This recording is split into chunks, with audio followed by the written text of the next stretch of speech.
அதற்கான காரணத்தை நீ சொல்கிறாயா அல்லது நான் சொல்லட்டுமா?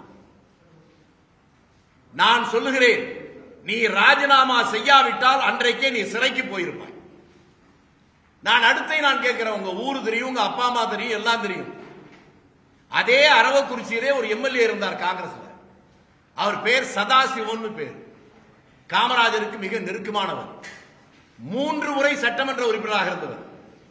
3வது முறை சட்டமன்ற உறுப்பினராக இருக்கிற போது கூட ஒரு கதர் பனியனையும் கதர் வேட்டியையும் கட்டிக்கொண்டு சைக்கிளிலேயே எல்லா கிராமத்துக்கும் போய் வருவார். அப்படிப்பட்ட எளிமையான ஒரு சட்டமன்ற உறுப்பினர் அந்த மண்ணிலிருந்து இப்படி ஒரு ஊதாரி. நான் இதெல்லாம் சொல்ற போது சில பேருக்கு என் வாழ்க்கையில் எப்பவும் பயன்படுத்தினது. ஏன் இப்படி சொல்ல வேண்டிய நிலைமை வருதுன்னா, அண்ணாமலை விட வயதில் மூத்த 5 தலைமுறை தியாகத்துக்கு சொந்தமான ராகுல் காந்தியை, என்னை விட வயதில் குறைந்த மோடி பப்பு பப்புன்னு சொல்ற போது நாங்கெல்லாம் அமைதியா இருந்தோம்ல, அந்த திமிர், அந்த ஆணவம் தான். என்னை விட சின்ன வயசு மோடி அண்ணாமலை விட மூத்த ராகுல பப்புன்னு சொல்ற போது எல்லாம் சிரிச்சாங்கல்ல. அப்ப மோடியை விட மூத்தனா ராகுலோட சின்ன பையன் இந்த அண்ணாமலைய இந்த சில்லற பையன் சொன்னா என்ன தப்பு? இனிமேலாவது எச்சரிக்கையா இருக்கணும். தமிழ்நாடு காங்கிரஸ் கட்சியுடைய தலைவர் செல்வ பெருந்தகை உன்னை போல தெருவில் சுத்திட்டு இருக்கிறாள் இல்ல. சென்னையில் அவருடைய சொந்த ஊரிலும் மக்கள் வாக்களித்து எம்எல்ஏ ஆனது மட்டுமல்ல, பல ஆண்டுகளுக்கு முன்பாகவே வெளியூர்ல திட்டக்குடியில போய் அந்த தொகுதியில் நின்று சட்டமன்ற உறுப்பினராக மக்கள் வாக்களை பெற்று வந்திருக்கிறார். நீ முதல்ல உங்க ஊர்ல பஞ்சாயத்து போர்டுல ஜெய், அதுக்கப்புறம் பேசுவோம். நான் உன்னை பார்த்து திரும்பி கேட்கிறேன், எல்லாம் ஊழல் இதெல்லாம் பேசுறீ இல்ல. நான் விவசாயி, எனக்கு தெரியும். எங்க ஊர்ல என்ன பண்ணையாருன்னு சொல்லுவாங்க. ஆனால் இன்றைக்கு விவசாயத்தில் எந்த வருமானமும் இல்லாம 20,000 ரூபாய் வாடகைக்கு வீட்டில் இருக்க அந்த வாடகை கட்டுவதற்கே நான் தடுமாறுறேன். எங்க அப்பா எனக்கு வச்ச சொத்தை விட உங்க ஆய அப்பா உனக்கு வச்ச சொத்து கம்மி. நீ மெட்ராஸ்ல இருக்க வீட்டுக்கு வாடகை எவ்வளவு கட்டுற? லட்சக்கணக்கில் கட்டுற மாதத்துல. இந்த பணம் எங்கிருந்து வருது? யோக்கியமான வழியில வருதா? உங்க கட்சியில இருந்து உங்க கூடவே இருந்து வெளியே வந்த பையன் தாகம் எடுத்தால் மதுக்குடம், கொஞ்சி விளையாட மங்கையர் கூட்டம்னு அந்த காலத்துல சிவாஜி படத்துல நம்பியார் சொல்ற மாதிரி பணமும் பெண்கள் மத்தியிலே விளையாடுவோம் தான் இருக்கு பொழுதுபோக்கு அப்படின்னு பேசி பேட்டி கொடுத்து பல நாள் ஆச்சு. உன் பதில் எங்க? நான் திரும்பி கேட்கிறேன், உனக்கு அரசியலுக்கு என்னப்பா சம்பந்தம்? தெருவில் சுத்திக்கிட்டு இருந்த நீ முதல்ல கன்னடனா தமிழனா அதே தெரியல. இன்னும் நெருங்கி பார்த்தா நீ ஆம்பளையா அலியானே புரியல. நீ கேட்டு ரவுடிய பத்தி கேட்கிறிய, நான் வெளிப்படையா கேட்கிறேன். குஜராத் மாநிலத்தில் இருக்கக்கூடிய நீதிமன்றத்தில் ஒருவனை இவன் இந்த மாநிலத்துக்குள்ளே இருந்தால் இந்த மாநிலத்தில் சட்ட ஒழுங்கு மோசமாக போகும், ஆகவே மாநிலத்தை விட்டு வெளியேற்ற வேண்டும் என்று தீர்ப்பளித்ததே, அந்த தீர்ப்பளித்தவனை தலைவன் என்று சொல்லுகிற இந்த அண்ணாமலைக்கு சூடு சொல்ற ஏது? நாங்கள் எல்லாம் நேர்மையானவர்கள், ஒழுக்கமானவர்கள், தேசபக்தர்கள் பேசுற. எனக்கு கல்யாணம் ஆகி 47 வருஷம் ஆகுது. 47 வருஷமா என் பொண்டாட்டி கூட ஒழுங்கா குடும்பம் நடத்துறேன். ஆனா நாங்கெல்லாம் ஒழுக்கம் இல்லையா? கட்ட பொண்டாட்டிய தெருவில் விட்டு ஊர் மேயறவன் தான் உனக்கு தலைவன். நீ எல்லாம் வந்து எங்களுக்கு உபதேசம் பண்றியா? செல்வ பெருந்தையை நீ சொல்வதைப்படியே 1995 அவர் அரசியல் இருந்தார். உன்னுடைய அறிக்கையில் இருக்கு. அவர் என்ன சொன்னார்? தமிழக காவல்துறையுடைய உளவு பிரிவில் அவர்கள் தந்திருக்கிற அறிக்கையில பாஜகவில் 261 பேர் கிரிமினல்கள் இருக்கிறார்கள். அவர் சொல்லல, அரசுடைய உளவுத்துறை கொடுத்த ரிப்போர்ட் சொல்லி இருக்கு. ஆமான்னு சொல்லு, இல்லை இல்லைன்னு சொல்லு. உன் கட்சியிலேயே இந்த தேர்தலில் கொடுத்த பணத்தை பங்கு பிரித்த சரார் பண்ணி வெட்டிட்டு குத்திட்டு கொலை நடந்தது. இது எல்லோருக்கும் தெரிஞ்சிருக்கே, உண்மையா இல்லையா? உனக்கு அந்த கட்சியை பத்தி தான் என்ன தெரியும்? பாஜக கட்சி உருவாகிற போது அந்த கட்சியில மோடியே இல்லைன்னு உனக்கு தெரியுமா? அமித்ஷாவுக்கு அந்த கட்சியை சம்பந்தம் இல்லைன்னு தெரியுமா? அந்த கட்சியை அறிவித்தது அத்வானி அறிவித்தார், வலதுபுற வாஜ்பாய். இடதுபுறம் இந்த பேராசிரியர். 2 பேர் இருக்கிற போது அறிவித்தவர் அத்வானி. அப்ப என்ன கொள்கைன்னு உனக்கு தெரியுமா?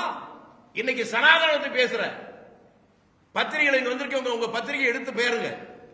அந்த அதுல இருக்கும் பத்திரிகையாளர்கள் கேள்வி கேட்கிறாங்க, ஜனசங்கத்தினுடைய மறுபதிப்பான்னு கேட்கிறாங்க. இல்லை என்கிறார் அத்வானி. இது புதிய சிந்தனை, புதிய கொள்கைகள், புதிய சித்தாந்தம், அந்த அடிப்படையில் உருவாகிற கட்சின்னு சொல்றார். அப்படி என்றால் இந்த கட்சியுடைய கொள்கை என்ன என்று சொல்கிற போது இது காந்திய கொள்கைகளை ஏற்றுக்கொண்டிருக்கிற கட்சி. எங்கடா வந்துச்சு உங்க சனாதனம்? இன்னைக்கு புதுசா சொல்றிய, எங்களுக்கு நீ வந்து கத்துக் கொடுக்கிறியா பாடத்தை? இனிமேலாவது ஒழுங்கா நவத்வாரத்தையும் மூடிட்டு உட்கார்ந்தீங்கன்னா உனக்கு மரியாதை இல்லைன்னா கோயில் காடை இல்ல, நான் முதல்ல சொன்ன மாதிரி அடிமாடா மாறிடுவேன். அரசியல் தெரிஞ்சவன் பேசணும். இங்க தமிழ்நாட்டில் வந்திருக்கிற விபத்து என்பது, நான் முன்னால சொன்னேன், அதே அரவக்குறிச்சியில் பிறந்து 3 முறை எம்எல்ஏ இருந்தவர் எவ்வளவு எளிமையாக வாழ்ந்தார். அப்படிப்பட்டவர்களுக்கு தமிழ்நாடு முழுவதும் மரியாதை இருந்துச்சு. இதே நம்ம இருக்கிற இடத்துக்கு பக்கத்துல கந்தசாமி செட்டியார் ஒருத்தர் இருந்தார். எம்பியா இருந்த ஒருத்தர் இங்க இருக்க கவுன்சிலர் நிக்கிற போது அவரை எதிர்த்து ஜெயிச்சார். சாதாரணமா வந்து போவார். இது மாதிரி தமிழ்நாடு முழுவதும் ஒவ்வொரு, இப்ப நம்ம ராமையா தலைவர் காமராஜருடைய அமைச்சரா இருந்தவர். அவருடைய பையன் இன்னமும் புதுக்கோட்டையில வாடகை வீட்டில் இருக்கிறான். கோயம்புத்தூர்ல எத்தனையோ கோடீஸ்வரர்கள் தலைவர் காமராஜ் போனா அவங்க எல்லாம் மத்திய கவுண்டர் கிரி கவுண்டரை பார்த்து பேச மாட்டார். ஒரு ஓரமா நிக்கிற எல்லம்மா நாயுடு ஒருத்தர், என்ன நாயுடு நல்லா இருக்கியான்னு கேட்பார். அவரைத்தான் எம்எல்சி ஆக்கினார். சாகிற போது சொந்த வீடு அவருக்கு இல்ல, கட்சி ஆபீஸ்லயே படுத்து செத்து போனார். கோமதி சங்கர தீட்சிதர் திருநெல்வேலி மாவட்டத்தில் புறம்போக்கில் இருந்தவர், அவரை எம்எல்ஏ ஆக்கியார்கள். 2 முறை எம்எல்ஏ இருந்தார். சாகிறவரை அவருக்கு சொந்த வீடு கிடையாது. இதாண்டா காங்கிரஸ். கல்யாணம் பண்ணதே மறைச்சு, உங்க தலைவன் கல்லூரியில படிச்சாரு சொல்லி அண்ணாமலை எந்த கல்லூரியோட படிச்சாலும் அவர் கூட படிச்ச 4 பேர் பேரை சொல்றான். நான் தூக்கல தூக்குறேன். உங்க வாழ்க்கையில உங்க கட்சியில எவனாவது உண்மை பேசுற ஒரு ஆள் உண்டா? எங்க அப்பா கொடுத்த சொத்தை நான் சொல்லிட்டேன். உங்க அப்பா அம்மா அவனுக்கு கொடுத்த சொத்தை சொல்லு. இந்த நிலைமை நீடிச்சா தமிழ்நாட்டில் ஒரு ஐபிஎஸ் ஆபீசர் உன்னை விட பெரிய பதவியில் இருந்தவர், அவர் பொண்டாட்டி இப்பதான் டைவர்ஸ் பண்ணிச்சா? இப்படியே போய் பேசுறா ஓம் பொண்டாட்டி உன்னை டைவர்ஸ் பண்ற நாள் ரொம்ப தூரத்தில் இல்லை. அதை புரிஞ்சுக்கிட்டு இனிமேலாவது இந்த வேலையை விட்டணும். இவரை பார்த்து இந்த கேள்வி கேட்கிற அண்ணாமலைக்கு ஒரு பாமரன் கேட்டா பரவாயில்லை. நான் இதை தெரிவதற்கு இன்னொன்றையும் சொல்லி வருகிறேன். இவர் சொல்ற அந்த கொலை வழக்கு அதை விசாரணைக்கு நடக்கிற போது இந்த சென்னையுடைய சிட்டி போலீஸ் கமிஷனர் படிக்கிற போதே என்னுடைய நண்பர். அப்போதே செல்வ பெருந்தகை எனக்கு தெரிவதற்கு முன்பாகவே இந்த வழக்கு என்னன்னு தெரியும். இதுல எனக்கு இருக்கிற அனுபவம் என்ன தெரியுமா? எமர்ஜென்சி பீரியட்ல என் மீது வழக்கு, கொலை சதி வழக்கு 53 முறை கோர்ட்டுக்கு போயிட்டு வந்தேன். கடைசியில் போலீஸ் அந்த வழக்கை வித்ட்ரா பண்ணிச்சு. அப்ப நான் என்ன கொலைகாரன் அர்த்தமா? அதே போல செல்வ பெருந்தகை மேல போட்ட வழக்க காவல்துறையே வித்ட்ரா பண்ணதுக்கு அப்புறம் நீ என்னடா ஐபிஎஸ் ஒழுங்கா படிச்சு பாஸ் பண்ணியா இல்ல குறுக்கு வழியில ஏதாவது பாஸ் பண்ணியா? வழக்கு போட்ட போலீஸே வித்ட்ரா பண்ணிருச்சு.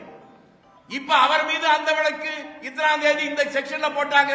ஏடா பைத்தியக்கார பேர கீழ்ப்பாக்கத்தில் அடைக்க வேண்டியவனை போய் ஒரு கட்சிக்கு தலைவரா போட்டிருக்காங்க.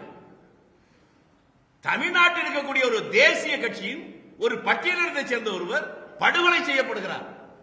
அங்கே நீ விசாரிக்க போனவன் வெளியே வந்த உடனேயே இன்னொரு பெரிய தேசிய கட்சியுடைய தலைவராக பட்டியலினத்தை சேர்ந்த ஒருவரை பற்றி இவ்வளவு கேவலமா பாசினா உனக்கு இருக்கிற தான் என்கின்ற அகம்பாவம், ஆணவம், நீ பேசுகிற தலையிலிருந்து பிறந்தவன், தோல்ல இருந்து பிறந்தவன், இடுப்புல இருந்து பிறந்தவன், காலில் இருந்து பிறந்தவன் என்று பேசுகிற அந்த திமிரது, அந்த திமிரை அடக்கிக் கொண்டிருந்தால் உனக்கு நல்லது, இல்லை என்றால் விபரீதத்தில் முடிந்துவிடும் என்பதை சொல்லுகிறேன். உனக்கு தெம்பு இருந்தால் நேர்மையான வழியில் உன்னுடைய பிறப்பு இருக்குமானால் இதை பற்றி விசாரிக்கலாமா? ஒரே மேடையில் விவாதிக்க தயாரா? நீ சொல்ற இடத்துக்கு நான் வர்றேன், உங்க ஊருக்கே வரட்டுமா? இல்லனா உங்க கமலாலயம் இருக்குல்ல, அங்க வர்றியா? நான் தனியா வர்றேன். உன் ரதகஜ தொடர்பாளிகளா வச்சுக்கிறியா?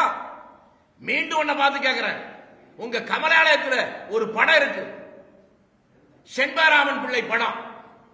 அந்த படம் எப்படி வந்துச்சு, யாரால வந்துச்சு சொல்றா பாப்போம். நான் வாழ்க்கையில் இப்படி பேசுறது இல்ல. ராகுல் காந்தி என்கின்ற ஒரு பெரிய வரலாற்று சிறப்புமிக்க 5 தலைமுறை தியாகம் பண்ணவனை பார்த்து சின்ன பையன் பொடியன்னு, அதை விட பொடி பையன் இந்த சில்லற பையெல்லாம் பேசுவதற்கு விட்டம் இல்ல. அதனுடைய விளைவுதான் இன்னைக்கு விஷயத்துக்கெல்லாம் போதுங்க. எங்க கட்சியில அவர் காந்தியவாதின்னு சொல்லிட்டாராம் செல்வ பெருந்தகை. அதை கேள்வி பண்றியா? எங்க கட்சியில காந்தி மட்டும் இல்லடா, நேதாஜி இருந்தார். அதை பார்க்கணும்னு நினைச்சீங்கன்னா அதுக்கு நாங்க தயார் தான். உன்ன மாதிரி புறம்போக்கெல்லாம் பார்த்து ஒதுங்கி போறவன் இல்ல காங்கிரஸ்காரன்.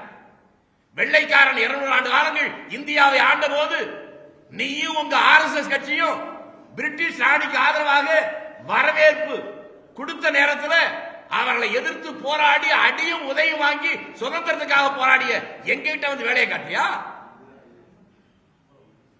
இதை நிறுத்திக் கொள்வது நல்லது. நான் உனக்கு கேட்பது, கர்நாடகம் உனக்கு முன்னாலே எனக்கு தெரியும். ஹெக்டே முதலமைச்சராக வந்த உடனேயே ஒரு வாரத்திலே அவர் பேசிய முதல் பொதுக்கூட்டம் நாகர்கோயிலில் நாங்க ஏற்பாடு பண்ண கூட்டம். அவர் முதல் மந்திரியா இருக்கும்போது பாதி நாள் அங்கேதான் இருப்பேன். அதுக்கப்புறம் SM கிருஷ்ணா அவர் வந்த போதும் அப்பதான் இருப்பேன். கார்கே அவருடைய அமைச்சர்கள் அமைச்சராக இருந்தார். உங்கள் பத்திரிகையாளருக்கு சொல்வதற்காக சொல்கிறேன், நக்கீரன் பத்திரிகையுடைய நிருபர் சிவசுப்பிரமணியன் ஒருத்தர், அவர் கைது செய்யப்பட்டு இங்க மிக மோசமாக பாதிக்கப்பட்ட நேரத்தில் நக்கீரனுடைய ஆசிரியர் வந்து என்னிடம் தான் வந்து கேட்டார், செத்து போயிருவா போல் இருக்கு, குடும்பமே வந்து அழுகுது, காப்பாத்துங்க. அன்றைக்கு தலைவராக வந்திருந்த இளங்கோவனிடம் அவரிடம் சொல்லி, அவரும் நானும் 2 பேரும் போய்த்தான் SM கிருஷ்ணாவிடம் சொல்லி, அப்பொழுது சாங்கிலியானா என்று இவனை போலவே ஒரு மோசமான IPS அதிகாரி, அவன் தான் போட்டு அடிச்சது. அவன் வந்து கன்னட தமிழர்கள் விரோதத்தை உருவாக்குறவன், என்கிட்ட சொல்லிட்டீங்க, ஒரு 4 நாள் டைம் கொடுங்க, நான் விடுதலை பண்றேன் என்று SM கிருஷ்ணா சொன்னார். அதே மாதிரியே விடுதலை பண்ணார். அதுக்கு பின்னால அண்ணாமலைக்கு புரிவதற்காக சொல்றேன், தேவகவுடாவும் நானும் கர்நாடகத்தில் எங்கெல்லாம் தமிழர்கள் இருக்கிறார்களோ அத்தனை ஊர்களிலும் அவரும் நானும் அப்போதே பேசியிருக்கோம். அவர் மகன் தேவகவுடா உச்சகட்டத்தில் இருக்க போது அவருக்கு டிரைவரா இருந்தவனுடைய பேர் ராஜா, அவன் திருநெல்வேலி மாவட்டத்தை சேர்ந்தவன். அப்பவே 25 வருடங்களாக அவர்கிட்ட டிரைவர். தேவகவுடாவுடைய யாரெல்லாம் வேண்டிய அந்த மாநிலம் முழுக்க இருக்கானோ அவ்வளவு பேரே அவனுக்கு தெரியும். அப்பெல்லாம் குமாரசாமி அரசியலுக்கே வந்த. அதுக்கப்புறம் குமாரசாமி அரசியலுக்கு வந்து நீ கர்நாடகத்துக்கு போய் பெரிய IPS புடுங்கி, நீ ஏண்டா டேய், நான் வெறும் ஆளு, எனக்கு என்ன பாதுகாப்பா இருக்கு, நான் தனியா தான் இந்தியா புறம் போறேன், நீ IPS தானே, உனக்கு எதுக்குடா பாதுகாப்பு, அரசாங்க பாதுகாப்பு, நீ ஆம்பளையா இருந்தா வேணான்னு சொல்லு. எனக்கு ஒரு கட்டத்தில் அரசாங்கம் பாதுகாப்பு தரேன்னு சொல்லுச்சு, வேண்டான்னு சொன்னேன். பிறப்புக்கு நான் காரணம் இல்லை, இறப்பும் என் கையில் இல்லை என்பதை உணர்ந்தவன் நான். உன்ன மாதிரி பயந்தாங்குள்ளி கோடைகள் பெட்டைகள் நீங்க தானே பாதுகாப்போட போவீங்க. இன்னைக்கு பிஜேபி இருக்க எவனுக்கு போலீஸ் பந்தோபஸ்து இல்லாம வெளியே வர்றான்? நாங்கெல்லாம் அப்படியா வர்றோம்? நாங்க பார்த்துட்டா 90 வயசு மொராய் தேசாய் விமான விபத்து விழுகிற நேரத்தில் அவர் மேல இருந்து குதிச்சு தப்பி வர்றார். 35 வயசு 40 வயசு பைலட்லாம் செத்து போறான். அதெல்லாம் பார்த்துட்டோம். நடந்து போய் கருத்தறிக்கை விழுந்து செத்தவனையும் பார்த்துட்டோம். அதனால பிறப்புக்கு நாம் காரணம் இல்லை, இறப்பு நம் கையில் இல்லை என்று தெளிவா இருக்கிறோம். நீங்க தான் அஞ்சு சாகிறவர்கள்.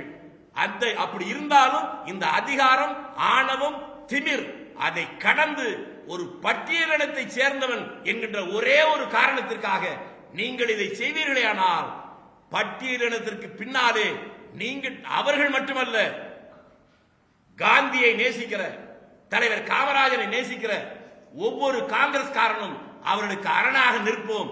முடிந்தால் வந்து பார், உனக்கு ஆண்மை இருந்தால் இந்த பிரச்சனையை பற்றி, ரவுடிசத்தை பற்றி விசாரிக்க எந்த மேடைக்கு வேண்டுமானாலும் நான் வர தயாராக இருக்கிறேன். அண்ணாமலையே, நீ தயாரா இல்லையா சொல். தயார் என்றால் நீ ஆம்பளை ஒத்துக்கிறேன், இல்லைன்னா நான் முன்னால சொன்ன மாதிரி நவத்வாரத்தையும் மூடிக்கிட்டு ஓரமா.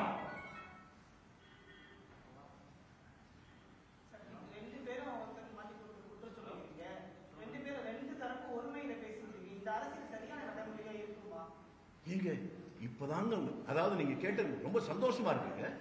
நாங்க பேசுறதே இவ்வளவு கோவப்படுறீங்களே ஏங்க, அதைத்தாங்க நான் சொல்லி நீங்க கேட்டுட்டீங்க, பதில் சொல்ல விடுங்க. நான் முன்னால என்ன சொன்னேன், இந்த நாட்டுடைய பிரதமர் நாற்காலியில் உட்கார்ந்துக்கிட்டு ராகுல் காந்தி பாட்டு பப்பு பப்புன்னு சொல்ற போது அது அசிங்கமா யாருக்கு பண்ணலையா? பாராளுமன்றத்துக்குள்ளே அப்படி பேசுறது இல்லையா? சோனியா காந்தி இத்தாலிக்கு போயிட்டு வந்த உடனே கொரோனா காலத்துல இத்தாலிக்கு போயிட்டு வந்திருக்காரு, அவருக்கு கொரோனா டெஸ்ட் எடுக்கணும் அப்படின்னு சொல்லி சிரிச்சாங்களே, அப்ப கேவலமா தெரியலையா? அதெல்லாம் நாம் அனுபவித்தனுடைய விளைவு தான் இப்பெல்லாம் போயிட்டு இருக்கு. நாங்க இவ்வளவு நாள் பேசுற ஏன் பேசுறோம்? முல்லை முள்ளால் தான் எடுக்க முடியும், வைரத்தை வைரத்தால் தான் எடுக்க முடியும். இந்த மாதிரி சில்லற பயல்களுக்கு இப்படி பேசினாதான் உனக்கு புரியும், அதனாலதான் பேசுறோம். சட்டங்களுக்கு தெரியும் சார். நான் முன்னால என்ன சொன்னேன், என் மேல கொலை பழி வழக்கு இதே அரசு தான் போட்டுச்சு. 53 தடவை கோர்ட்டுக்கு போயிட்டு வந்தேன், கடைசியில் அரசாங்கமே வித்ட்ரா பண்ணுச்சு. இந்த வழக்கை இப்ப பேசுற பேச்சு செல்வ பெருந்தை மேல வழக்கு 2001 அது என்னன்னு ஒண்ண மட்டும் சொல்லிடுறேன். காவல்துறை மூலமா ஒருத்தர் விட்னஸ் போடுறாங்க. அவன் என்ன சொல்றான், பூவை மூர்த்தியும் பக்கத்துல ஒருத்தர் இருப்பாரு, அவர் செல்வம்னு பேரு, 2 பேரும் 50,000 ரூபாய் கொடுத்து என்ன கொலை பண்ண சொன்னாங்க, நான் 10,000 ரூபாய் செலவு பண்ணிட்டேன், மிச்சம் 40,000 ரூபாய் எங்கன்னு கேக்குது போலீஸ், நான் இந்த இடத்துல புதைச்சு வச்சிருக்கேன்னு சொல்றான். அதுக்கப்புறம் போய் தேடி பார்த்தா அதே மாதிரி 40,000 ரூபாய் இருக்கு. அந்த 40,000 ரூபாய் புது கரன்சி. அதை எடுத்துட்டு வந்த உடனே இவங்களுக்கு சந்தேகம், என்னடா 4-5 வருஷத்துக்கு முன்னால இப்ப இவ்வளவு புதுசா இருக்கேன். அப்புறம் செல்வ பெருந்தகை தரப்புல தான் கோர்ட்ல சொல்றாங்க, இந்த பணம் நாசிக்ல தான் அச்சடிக்கிறாங்க, எந்த வருஷம் அச்சடிச்சாங்க என்னன்னு கேளுங்க. அந்த வழக்கில் சாட்சி கொடுத்த அந்த பணம் 95 கொடுத்தா சொல்லப்பட்ட பணம் பிரிண்ட் பண்ணதே நாசிக்ல 2000.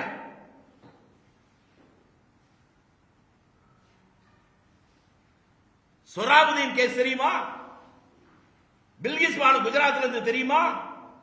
கற்பழிச்சவன் எல்லாம் கண்ணியவான் சொல்லி ரிலீஸ் பண்ண இந்த உத்தம புத்திரனுங்க சோறு திங்கிறவனா இருந்தா எப்ப அந்த பொண்ணு திரும்பி சுப்ரீம் கோர்ட்டு போய் மீண்டும் வழக்கு வந்து குஜராத் அரசு போட்ட அபிடவிட் என்ன, நாங்களா விடுதலை பண்ணல, மத்திய உள்துறை அமைச்சரிடம் கேட்டுதான் நாங்கள் விடுதலை செஞ்சோம். இதுவரை ஆமான்னு சொல்லியிருக்காங்களா இல்லைன்னு சொல்லியிருக்காங்களா? உன் பொண்டாட்டிக்கு உங்க அக்கா தங்கச்சிக்கு இப்படி நடந்திருந்தா, ஒரு பெண் 5 மாத கர்ப்பிணி பெண்ண 10 பேர் கற்பழிச்சு அவருடைய சின்ன குழந்தைய செவுத்துல அடிச்சு கொண்டு அவங்க வீட்டில் இருக்கிற 2 பேரை கொலை பண்ணி இவ்வளவு நடந்ததுக்கு அப்புறம் அவர்கள் சிறையிலிருந்து விடுதலை செய்யலாம் சுதந்திர தினத்தன்னைக்கு கேட்டா கண்ணியவான்களாம். இந்த கட்சிக்கு தலைவன் சொல்லிட்டு மானம் கெட்டு போய் எங்களை பார்த்தா கேள்வி கேட்கிற. மீண்டும் சொல்லுவதுதான், நீ சொல்ற இடத்துக்கு வர தயார், கமலாலயத்துக்கு வர்ற. இந்த கட்சிக்கு முத தமிழ்நாட்டில் யார் தலைவனா இருந்தாலும் உனக்கு தெரியுமா? அன்றைக்கு இந்த கட்சியில சோத்துக்கு வழி இல்லாம திருக்கோயிலூர் சுந்தரம் 5-6 மொழியில பேசிட்டு இருப்பான், சட்டை வேட்டி கூட அந்த துவச்சு போட்டு வருவான். கோவிந்தசாமின்னு ஒரு ஆள் நல்ல சாப்பாடா அலைவான். சங்கர்னு ஒருத்தன் எக்மோர்ல வீடு, இவங்க எல்லாம் சோத்துக்கு வழி இல்லாம அலைஞ்சான். உமாபாரதி கோவிந்தாச்சாரி தமிழ்நாட்டை சேர்ந்தவன், இவெல்லாம் அகில இந்திய ரீதியில் வந்தவனுங்க. ஒண்ட வந்த பிடாரி ஊர் பிடாரியை அடக்கியதை போல இவங்களுக்கு ஒரு மோடியிலிருந்து அண்ணாமலை வரை இந்த கட்சிக்கே சம்பந்தம் இல்லடா. கட்சியை ஆரம்பிச்சு அத்வானியவே கேவலப்படுத்திட்டு அது ஆரம்பிக்கிற போது கட்சியில் இருந்தீங்களா? நீங்க எல்லாம் சேர்ந்து மக்கள் ஏமாந்த நேரத்தில் ஏற்றம் கொண்டு புலி வேஷம் போடுகின்றார், புல்லல வேணும் மதிக்கின்றாரா, பாரதிதாசன் சொன்ன கவிதை வரி அது இன்றைக்கு இவங்களுக்கு பொருந்தும். இனியும் இவர்களை விட்டு வைத்தால் அரசியல் கேலி கூத்துடைய சிகரத்துக்கு போய்விடும் என்பதால் அவர்கள் மொழியிலேயே அதை சந்திக்க நாங்கள் தயாராகிவிட்டோம். நீங்களே அவருடன் கேட்டு இடத்தையும் நேரத்தையும் தேதியையும் சொன்னால் அவர்கள் சொல்லுகிற இடத்துக்கு தன்னந்தனியாக இந்த வேலுசாமி என்கின்றவன் வர தயார். அவர்கள் தயாரா? அதுதான் உங்களுக்கு முன்னால சொல்லும்.